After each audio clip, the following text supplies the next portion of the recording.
Indeed, thank you very much. This is a very important day for us as a Department of Economic Development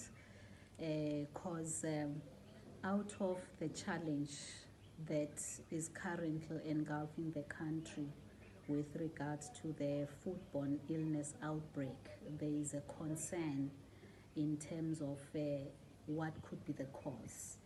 And currently, all suspicions lead to the businesses in terms of the products that are sold in these businesses or by the different businesses, and mainly in the informal sector, which includes the spazas. This has led actually to the president of the country, President Cyril Ramaphosa, coming out himself to say some drastic measures need to be taken to intervene in the space. And one of these drastic measures has been around business regulation and consumer protection.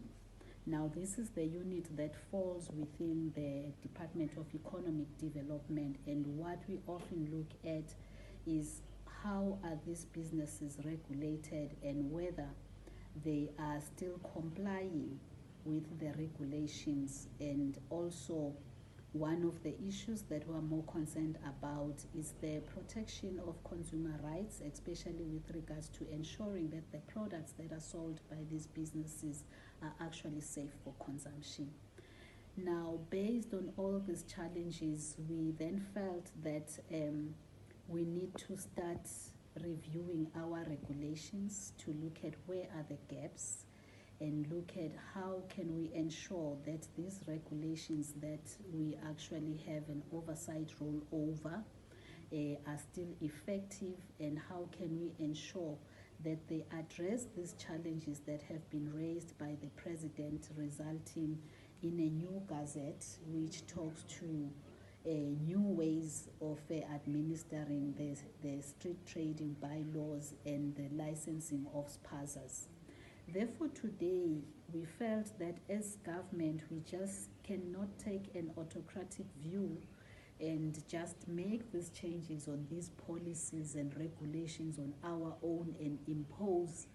on the informal sector and the businesses. We then thought, let us bring them on board so that we can highlight what these challenges mean and how we can then bring them on board in finding solutions, and also to get their input in reviewing these policies and legislations. And mainly, we are looking forward to actually finalizing the informal sector policy for the province, which will be an overarching framework which looks at the roles of the different stakeholders in the work of the in regulating the businesses in the provinces. And it is this informal sector policy that will also look at how do we intervene in spaces where we have crises like this. Maybe there are support measures like incentives that need to be developed by government to assist our local people to now take over some of the spazas, which there is also an outcry that most of these spazas are actually operated by foreign nationals. Not that I really think we are saying they should not be in the country, but everything needs to be legal.